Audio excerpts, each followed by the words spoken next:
अगर आज तुम्हें ऐसा लग रहा है कि जीवन तुम्हारे प्रश्नों का उत्तर नहीं दे रहा, बल्कि हर उत्तर के बाद तुम्हारे हाथ में एक नया प्रश्न थमा देता है, अगर सब कुछ होते हुए भी भीतर कहीं एक खालीपन है जिसे शब्दों में समझाना कठिन है, अगर लोगों की भीड़ में रहते हुए भी मन के किसी कोने में एक गहरा सन्नाटा पसरा हुआ है, अगर तुम हंसते हुए भी थके हुए हो और मुस्कुराते हुए भी बोझिल महसूस करते हो, तो समझ लेना कि यह कोई साधारण अवस्था नहीं है। यह वह क्षण है जब जीवन तुम्हें बाहर से नहीं, भीतर से पुकार रहा है। क्योंकि जीवन हर बार तूफान बनकर नहीं आता, हर बार वह तुम्हें झकझोर कर नहीं जगाता। कई बार वह बहुत शांत हो जाता है, इतना शांत कि तुम्हें बेचैनी होने लगती है, क्योंकि शोर में जीने की आदत पड़ चुकी होती है, लेकिन शांति में खुद से मिलने का साहस नहीं होता। आज का मनुष्य बाहर से जितना सक्रिय है, भीतर से उतना ही थका हुआ है, क्योंकि उसने बहुत लंबे समय तक वह जीवन जिया है जो उससे अपेक्षित था, न कि वह जीवन जो उसकी आत्मा चाहती थी। हम सुबह उठते हैं, दिन निभाते हैं, जिम्मेदारियां पूरी करते हैं, रिश्ते संभालते हैं, समाज के नियमों के अनुसार चलते हैं, लेकिन इस पूरी प्रक्रिया में हम धीरे धीरे खुद को पीछे छोड़ते चले जाते हैं।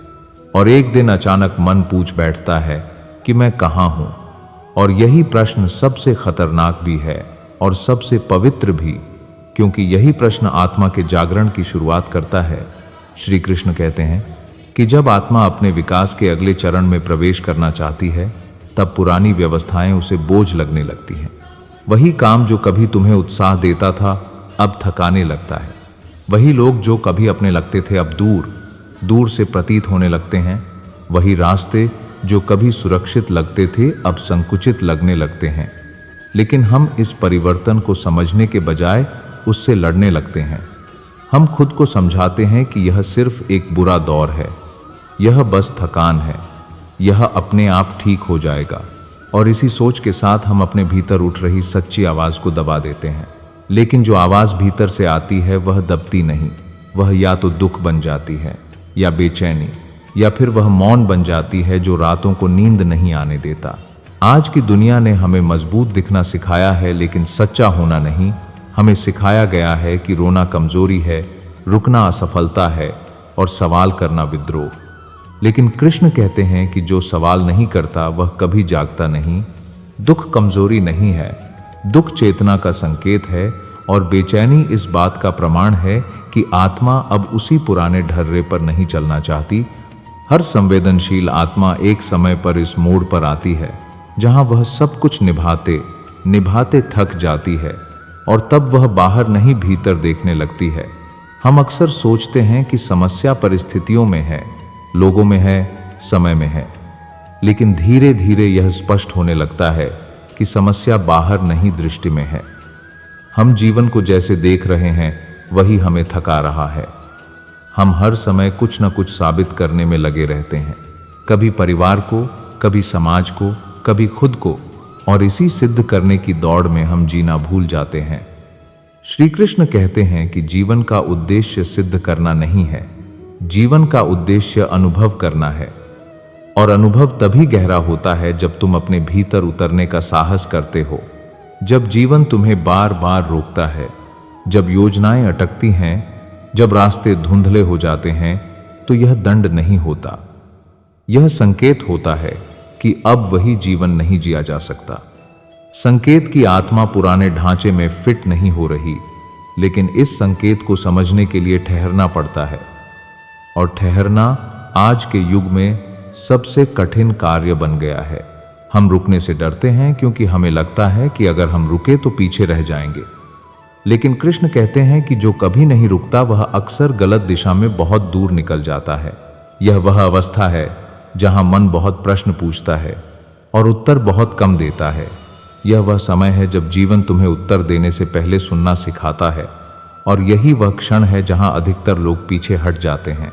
वे फिर से खुद को व्यस्त कर लेते हैं, फिर से पुराने तरीकों में लौट जाते हैं और जीवन को जैसे तैसे घसीटने लगते हैं। लेकिन जो नहीं भागता, जो इस मौन में बैठने का साहस करता है, वही बदलता है, क्योंकि परिवर्तन बाहर से नहीं भीतर से शुरू होता है। श्री कृष्ण कहते हैं कि आत्मा का विकास कभी आरामदायक नहीं होता।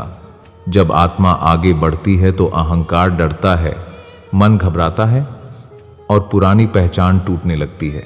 लेकिन यही टूटन नए निर्माण की नींव होती है। जैसे बीज को अंकुर बनने से पहले मिट्टी के अंधकार में रहना पड़ता है, वैसे ही मनुष्य को भी अपने भीतर उतरना पड़ता है। इस चरण में जीवन सरल नहीं होता, लेकिन सच्चा हो जाता है। और यही वह बिंदु है जहां मनुष्य पहली बार यह स्वीकार करता है कि अब तक जो जीवन उसने जिया वह गलत नहीं था, लेकिन अधूरा था। और यह स्वीकार करना सबसे कठिन होता है, क्योंकि इसके साथ ही पुरानी पहचान हिलने लगती है। श्री कृष्ण कहते हैं कि जब पहचान टूटती है तब डर पैदा होता है, क्योंकि हम अपनी पहचान को ही अपना अस्तित्व मान बैठे होते हैं। हम सोचते हैं कि अगर मैं यह नहीं रहा तो मैं क्या रहूंगा। लेकिन कृष्ण कहते हैं कि तुम अपनी पहचान नहीं हो, तुम उससे कहीं अधिक हो। पहचान तो केवल एक भूमिका है, और जीवन में कई भूमिकाएं आती जाती रहती हैं। जो आत्मा को पहचान लेता है वह भूमिकाओं से नहीं डरता। इस अवस्था में जीवन तुम्हें धैर्य सिखाता है। धैर्य कि सब कुछ अभी स्पष्ट नहीं होगा। धैर्य कि यह बेचैनी भी मार्ग का ही हिस्सा है। धैर्य कि यह मौन भी किसी उद्देश्य से आया है। क्योंकि जब आत्मा आगे बढ़ने को तैयार होती है तो पहले वह तुम्हें रोकती है, थकाती है, खाली करती है, ताकि तुम पुराने बोझ के साथ नए रास्ते पर न चल पड़ो। और यहीं से एक नई जिज्ञासा जन्म लेती है कि यह बेचैनी, यह थकान, यह असंतोष, यह भीतर का शोर आखिर तुम्हें किस दिशा में ले जाना चाहता है। यह वह प्रश्न है जो यात्रा को आगे बढ़ाता है। यह वह क्षण है जहां जीवन अब तुम्हें बदलने नहीं, बल्कि तुम्हें तुम्हारी ही ओर लौटाने की तैयारी करता है। और यहीं पर यह पहला भाग पूर्ण होता है, एक ऐसे मौन के साथ जो डराता नहीं बल्कि बुलाता है। एक ऐसे प्रश्न के साथ जिसका उत्तर बाहर नहीं भीतर छिपा है, और एक ऐसी यात्रा की शुरुआत के साथ जहां आगे का रास्ता अभी स्पष्ट नहीं है, लेकिन इतना तय है कि अब पीछे लौटना संभव नहीं। क्योंकि जिसने भीतर की पुकार सुन ली वह फिर केवल निभा नहीं सकता, उसे जागकर जीना ही पड़ता है। जब भीतर की पुकार एक बार सुनाई दे जाती है तो जीवन फिर पहले जैसा नहीं रह पाता। क्योंकि अब तुम केवल परिस्थितियों में जी नहीं रहे होते, अब तुम उन्हें देखने लगते हो, समझने लगते हो। और यही देखने की प्रक्रिया सबसे अधिक बेचैन करती है, क्योंकि अब तुम यह भी देख पाते हो कि तुम कितने समय से खुद से दूर चल रहे थे। कितनी बार तुमने अपनी ही अनुभूति को नजरअंदाज किया। कितनी बार तुमने भीतर उठते प्रश्नों को यह कहकर दबा दिया कि अभी समय नहीं है, अभी जिम्मेदारियां हैं, अभी हालात ठीक नहीं हैं। लेकिन श्री कृष्ण कहते हैं कि आत्मा कभी अभी नहीं समझती। आत्मा केवल सत्य समझती है, और जब सत्य को बार बार टाला जाता है तो वह धीरे धीरे बेचैनी बनकर सामने आता है। इस चरण में जीवन तुम्हें छोटे छोटे संकेत देने लगता है, ऐसे संकेत जो पहले भी थे, लेकिन अब उन्हें अनदेखा करना संभव नहीं रहता। वही काम जो तुम रोज करते हो अब तुम्हें भीतर से खाली करने लगता है। वही बातचीत जो कभी सहज लगती थी अब बोझिल हो जाती है। वही दिनचर्या जो कभी सुरक्षित लगती थी अब जकड़न सी देने लगती है। और यहीं से मन भ्रम में पड़ जाता है। वह सोचता है कि शायद समस्या बाहर है, शायद लोगों में कुछ बदल गया है, शायद परिस्थितियां प्रतिकूल हो गई हैं। लेकिन धीरे धीरे यह स्पष्ट होने लगता है कि बदलाव बाहर नहीं हुआ है, बदलाव तुम्हारी चेतना में हुआ है। तुम वही हो, लेकिन तुम्हारी सहन शक्ति अब झूठ के साथ समझौता नहीं करना चाहती। श्री कृष्ण कहते हैं कि जब आत्मा आगे बढ़ने को तैयार होती है तब सबसे पहले वह आनंद छीन लेती है, क्योंकि जो आनंद आदत से आता है वह आत्मा को स्वीकार नहीं होता। आत्मा केवल उस आनंद को पहचानती है जो सत्य से उपजता है।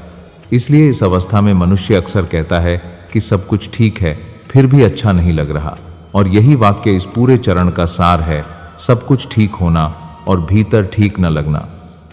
इस बात का संकेत है कि अब जीवन का अगला पाठ शुरू हो चुका है। दूसरा बड़ा संकेत होता है बिना कारण की थकान। ऐसी थकान जो नींद से नहीं जाती, छुट्टी से ठीक नहीं होती और किसी बाहरी आराम से कम नहीं होती। क्योंकि यह शरीर की नहीं चेतना की थकान होती है। यह थकान तुम्हें रोकने आती है ताकि तुम यह देख सको कि तुम किस दिशा में चल रहे हो। लेकिन हम इस थकान को कमजोरी मान लेते हैं, खुद को दोष देते हैं और उसी रास्ते पर और जोर से चलने लगते हैं, जिससे आत्मा और अधिक थक जाती है। तीसरा संकेत होता है भीड़ में अकेलापन। लोग आसपास होते हैं, बातें होती हैं, फोन बजते हैं, संदेश आते हैं, लेकिन फिर भी भीतर कुछ अधूरा सा रहता है।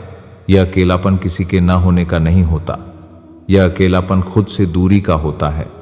श्री कृष्ण कहते हैं कि जब मनुष्य अपने भीतर से कट जाता है तब कोई भी बाहरी संबंध उसे पूर्ण नहीं कर सकता, और यह अकेलापन तुम्हें यह बताने आता है कि अब तुम्हें बाहर नहीं, भीतर लौटने की आवश्यकता है। चौथा संकेत होता है प्रश्नों का गहरा हो जाना। अब तुम्हें सतही उत्तर संतुष्ट नहीं करते। अब सब ठीक हो जाएगा जैसे वाक्य खोखले लगने लगते हैं। अब मन पूछता है कि मैं यह सब क्यों कर रहा हूं, इसका अर्थ क्या है, मैं सच में क्या चाहता हूं। और यही प्रश्न आध्यात्मिक यात्रा की पहली सीढ़ी होते हैं।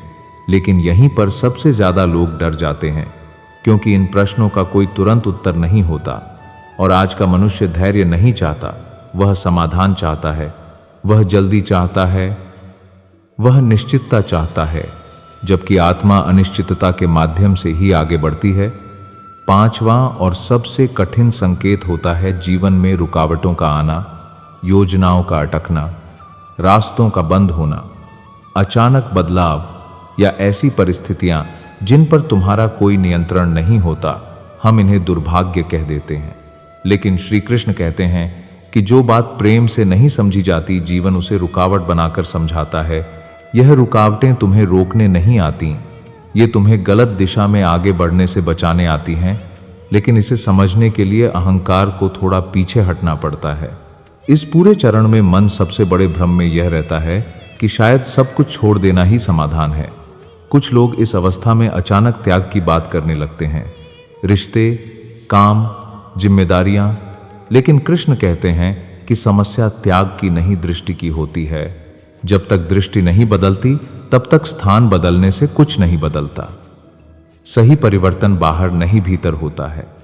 यह वह समय होता है जब जीवन तुम्हें जल्दी निर्णय लेने के लिए नहीं कहता, बल्कि जागरूक होने के लिए कहता है।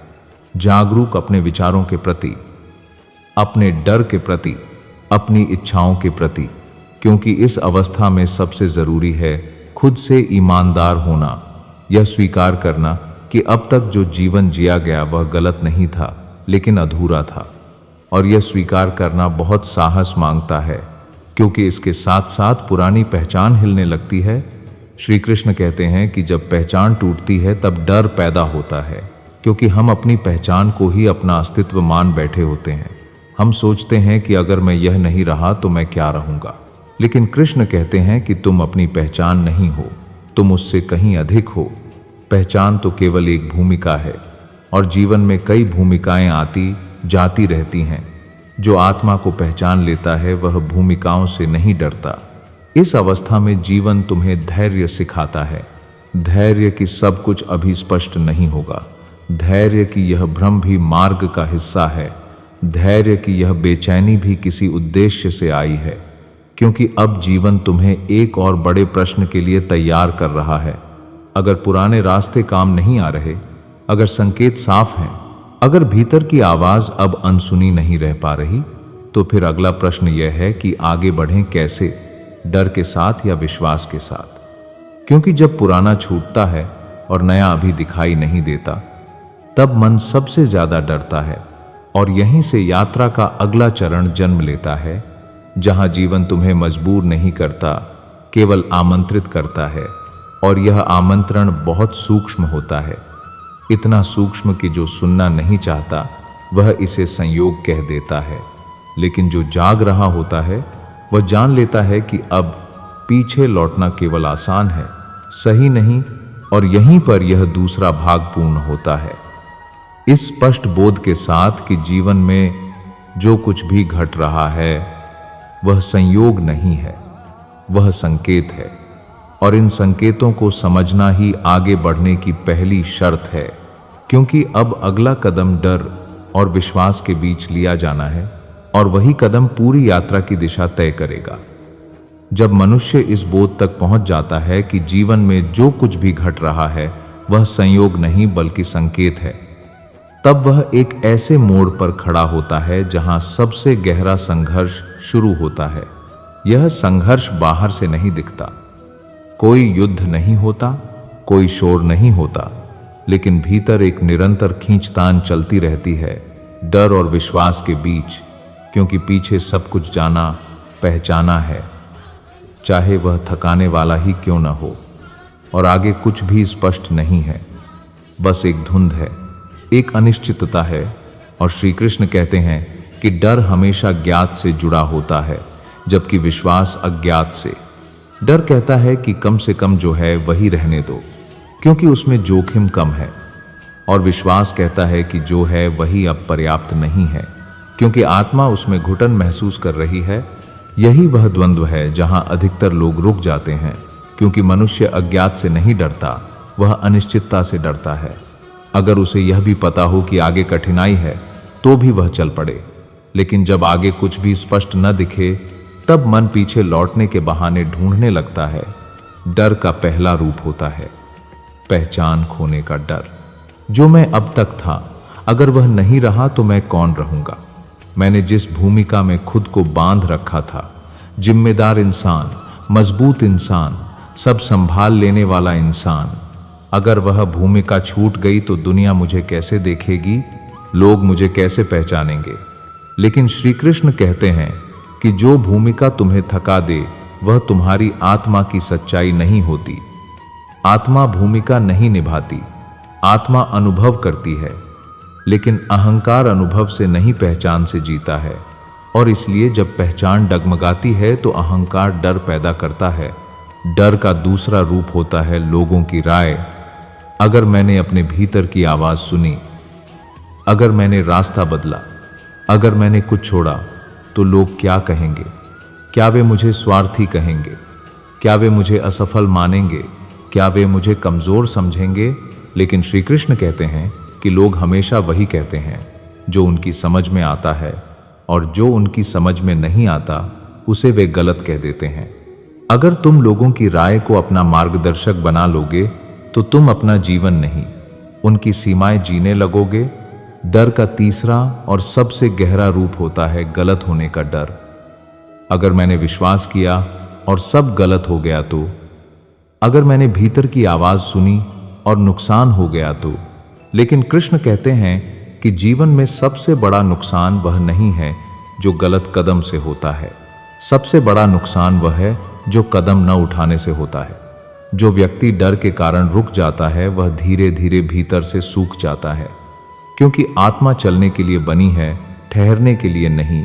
यहीं पर विश्वास की आवश्यकता होती है, लेकिन विश्वास का अर्थ आंख बंद करके छलांग लगाना नहीं होता। श्री कृष्ण विश्वास को अंधा नहीं कहते, वे उसे जागरूक साहस कहते हैं। विश्वास का अर्थ है यह स्वीकार करना कि सब कुछ अभी समझ में नहीं आएगा, लेकिन मैं ईमानदारी से चलूंगा। विश्वास यह नहीं कहता कि रास्ता आसान होगा, विश्वास यह कहता है कि रास्ता सच्चा होगा।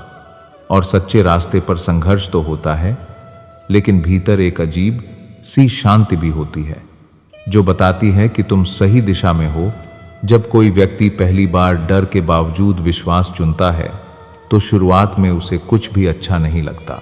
मन बार बार सवाल करता है कि क्या यह सही है, क्या यह ठीक है, क्या वापस लौट जाना चाहिए।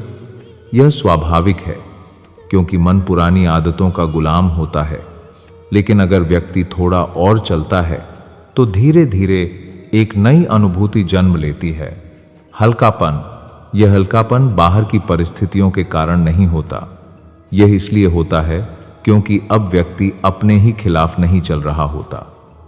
श्री कृष्ण कहते हैं कि जब तुम अपने सत्य के साथ चलने लगते हो तो जीवन तुम्हारी परीक्षा जरूर लेता है, लेकिन तुम्हें तोड़ता नहीं। कठिनाइयां आती हैं, लेकिन वे तुम्हें भीतर से खोखला नहीं करती, क्योंकि अब तुम यह नहीं पूछते कि यह क्यों हो रहा है, अब तुम पूछते हो कि इससे मुझे क्या सीखना है। और यही प्रश्न डर को ज्ञान में बदल देता है।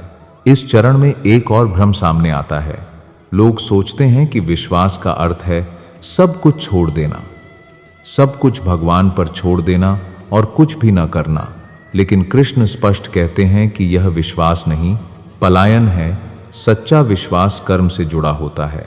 तुम अपना कर्तव्य निभाते हो पूरी सजगता के साथ, पूरी ईमानदारी के साथ, लेकिन फल को अपनी पहचान नहीं बनाते। तुम प्रयास करते हो लेकिन परिणाम से बौंधते नहीं। यही कर्म और विश्वास का संतुलन है। जब व्यक्ति इस संतुलन को सीखने लगता है तब जीवन उसे एक और अवस्था में ले जाता है, एकांत। यह वह अवस्था होती है जहां भीड़ कम हो जाती है, पुराने संबंध ढीले पड़ने लगते हैं और व्यक्ति अपने साथ अधिक समय बिताने लगता है।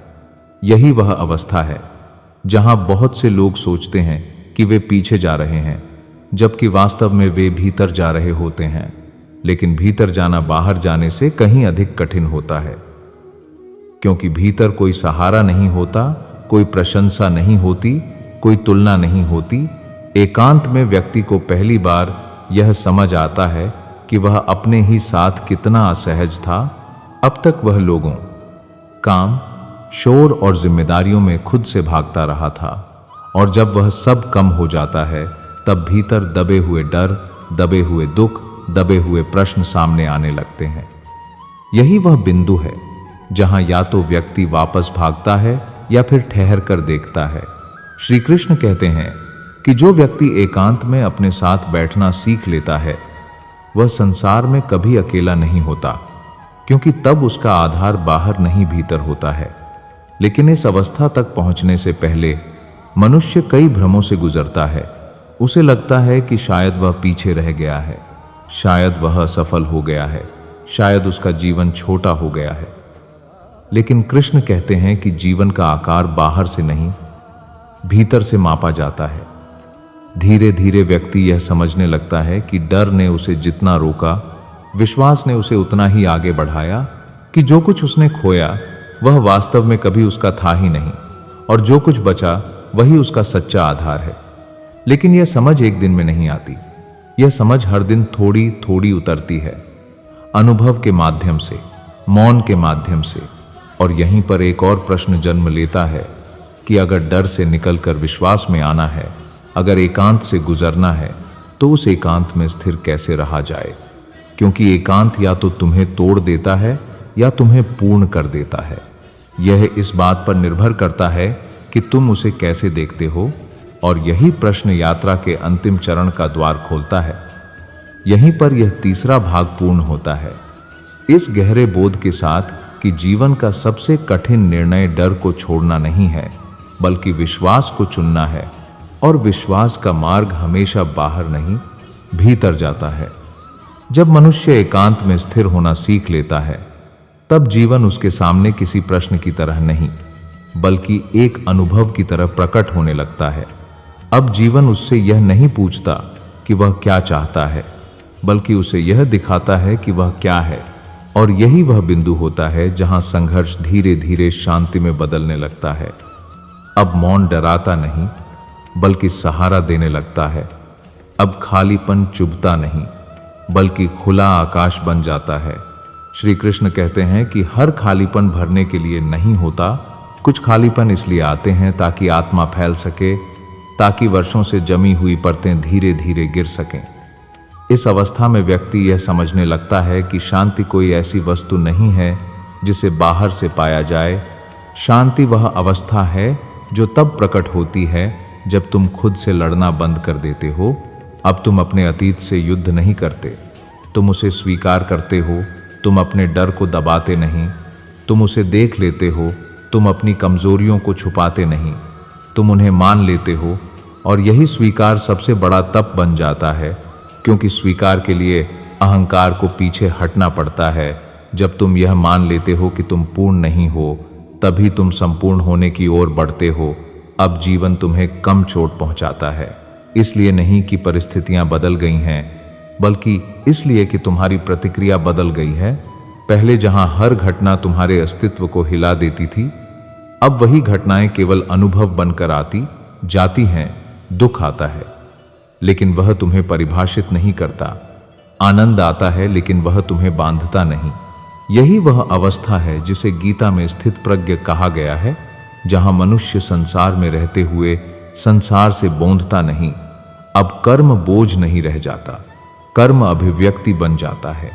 तुम कार्य करते हो पूरे मन से, पूरे समर्पण के साथ, लेकिन परिणाम को अपने मूल्य से नहीं जोड़ते। सफलता आती है तो कृतज्ञता बन जाती है, असफलता आती है तो शिक्षा बन जाती है, और यही दृष्टि जीवन के हर अनुभव को गुरु बना देती है। अब रिश्ते भी एक नए रूप में सामने आते हैं। अब तुम रिश्तों में खालीपन भरने नहीं जाते, अब तुम रिश्तों में पूर्णता बांटते हो। अब प्रेम में अधिकार नहीं होता, अब साथ में निर्भरता नहीं होती, और जहां स्वतंत्रता और प्रेम साथ साथ चलने लगते हैं, वहां संबंध बोझ नहीं रहते, वे यात्रा बन जाते हैं। श्री कृष्ण कहते हैं कि जब मनुष्य भीतर स्थिर हो जाता है, तब जीवन उसे हिलाने की कोशिश छोड़ देता है। परिस्थितियां आती जाती रहती हैं, लेकिन अब वे भीतर तूफान नहीं खड़ा करती। अब तुम यह नहीं कहते कि मेरे साथ ऐसा क्यों हुआ, अब तुम यह कहते हो कि ठीक है, अब मुझे इससे क्या समझना है।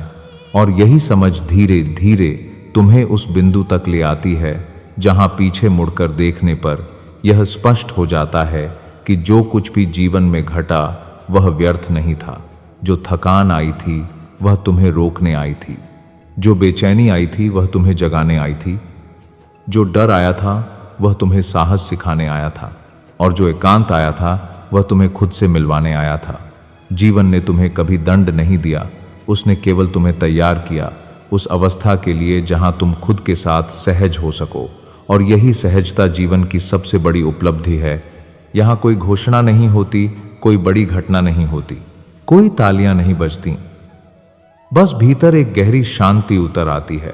ऐसी शांति जो बताती है कि अब तुम भाग नहीं रहे, अब तुम लड़ नहीं रहे, अब तुम खुद से छुप नहीं रहे, अब तुम बस हो। और यही होना सबसे बड़ा उत्तर है। अगर इस पूरी वाणी को सुनते हुए तुम्हें भीतर कहीं यह अनुभव हुआ हो कि मन थोड़ी देर के लिए शांत हुआ, दिल थोड़ा हल्का हुआ, या आंखें बिना कारण नम हो गईं, तो समझ लेना कि यह शब्द नहीं थे। यह वही कृष्ण भाव था जो तुम्हारे भीतर पहले से मौजूद था, बस उसे याद दिलाया गया। क्योंकि यह यात्रा तुम्हें बदलने नहीं आई थी, यह तुम्हें तुम्हारी ही ओर लौटाने आई थी। और जब भी जीवन फिर भारी लगे, जब भी मन फिर उलझे, जब भी डर वापस दस्तक दे, तो बस एक क्षण ठहरना, गहरी सांस लेना और मन ही मन कहना कि मैं चल रहा हूं, भले ही धीरे, लेकिन अपने सत्य के साथ। क्योंकि जो अपने सत्य के साथ चलता है उसे मंजिल नहीं खोजनी पड़ती, जीवन खुद उसके साथ चलने लगता है। और इसी भाव के साथ, इसी मौन के साथ, इसी शांति के साथ आज की यह कृष्ण वाणी यहीं विश्राम लेती है। अगर यह वाणी आपके मन तक पहुंची हो, अगर इन शब्दों में आपको अपना जीवन कहीं न कहीं दिखाई दिया हो, तो इसे अपने तक ही सीमित मत रखिए। ऐसे विचार उस व्यक्ति तक भी पहुंचने चाहिए जो आज मौन में टूट रहा है। इस वीडियो को शेयर कीजिए ताकि श्री कृष्ण की यह वाणी औरों के जीवन में भी प्रकाश बन सके। और अगर आप चाहते हैं कि ऐसी ही गूढ़ बातें, ऐसी ही सच्ची कृष्ण वाणी आगे भी निरंतर मिलती रहे, तो चैनल को सब्सक्राइब कीजिए, वीडियो को लाइक कीजिए और कमेंट में अपने भाव अवश्य लिखिए।